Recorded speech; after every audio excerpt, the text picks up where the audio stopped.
Hi అండి, ఈ రోజు నుంచి అయితే మన ఛానల్ నేమ్ని అమ్మ కిచెన్గా పేరు మారుస్తున్నాను. నేను మీ Sunitha Reddy. Welcome back to Amma kitchen. ఈరోజు మన ఛానల్లో పెసరపప్పుతో ఈజీగా చేసుకోగలిగే కిచడీని చూపిస్తున్నాను. దీనికోసం ఇక్కడ నేను పెసరపప్పుని అలాగే బియ్యాన్ని ఇలా కలిపి నానబెట్టుకున్నాను. ఇప్పుడు స్టవ్ మీద ప్యాన్ పెట్టుకుని 6-7 స్పూన్ల ఆయిల్ వేసుకుని ఆయిల్ మరిగిన తర్వాత ఇక్కడ నేను చూపిస్తున్న ఈ మసాలా దినుసులన్నీ వేసుకోవాలి. ఈ మసాలా దినుసుల పేర్లు అనేవి పక్కన ట్యాగ్ చేస్తాను చూడండి. నేను ఎక్కువ స్పైసీగా ఉంటే ఇష్టపడతాను కాబట్టి ఎక్కువ మసాలాలు వేసాను. మీరు కొంచెం తగ్గించుకోండి. ఈ మసాలాలన్నీ కొంచెం సేపు ఇలా లో ఫ్లేమ్లో వేపించుకున్న తర్వాత 2 ఉల్లిపాయలను ఇలా నిలువుగా కట్ చేసి వేసుకోండి. అలాగే 6-7 పచ్చిమిర్చిని కూడా ఇలా కట్ చేసుకుని వేసుకోవాలి. ఈ ఉల్లిపాయలు కొంచెం సాఫ్ట్ అయ్యేంత వరకు మీడియం ఫ్లేమ్లో బాగా వేపించుకోవాలి. ఈ ఉల్లిపాయలు కొంచెం సాఫ్ట్ అయిన తర్వాత దీనిలోకి 2 టీ స్పూన్ల వరకు అల్లం వెల్లుల్లి పేస్ట్ వేసుకోండి.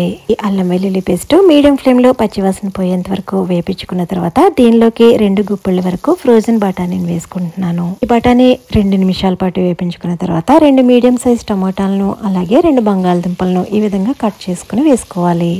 ఇక్కడ వెజిటబుల్స్ ఏవైనా వేసుకోవచ్చండి. ఇలా వెజిటబుల్స్ వేసుకున్న తర్వాత మూత పెట్టి 5-6 నిమిషాలు లో ఫ్లేమ్లో వీటిని మగ్గించుకోవాలి. 5-6 నిమిషాల తర్వాత ఇవి బాగా మగ్గిన తర్వాత ఇక్కడ చూపిస్తున్న ఈ స్పైసెస్ అన్ని వేసుకోవాలి.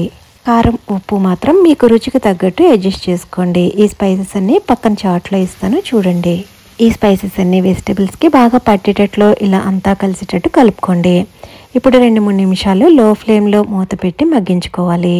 ఇలా స్పైసెస్ బాగా వేగిన తర్వాత మూత తీసి దీనిలోకి 5 గ్లాసుల వరకు వాటర్ వేసుకుంటున్నాను. ఎందుకంటే 1.5 గ్లాస్ రైస్ అలాగే 1 గ్లాస్ పెసరపప్పు అంటే 2.5 గ్లాసుల వరకు నేను నానబెట్టుకున్నాను కదా, దానికి అడ్జస్ట్ అవ్వడం కోసం 5 గ్లాసుల వరకు వాటర్ వేసాను.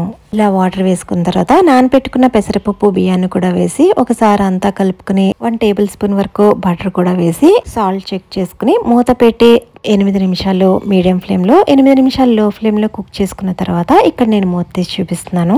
గుమగుమలాడే పెసరపప్పు కిచడీ అనేది చాలా ఈజీగా తయారు చేసేసుకోవచ్చు. ఈ రెసిపీని రైతాతో సర్వ్ చేసుకుంటే చాలా చాలా టేస్టీగా ఉంటుంది. ఈ రెసిపీని మీరు కూడా ట్రై చేయండి. వీడియో నచ్చితే లైక్ చేసి సబ్స్క్రైబ్ చేసుకోండి. మరో మంచి రెసిపీతో మళ్ళీ కలుద్దాం.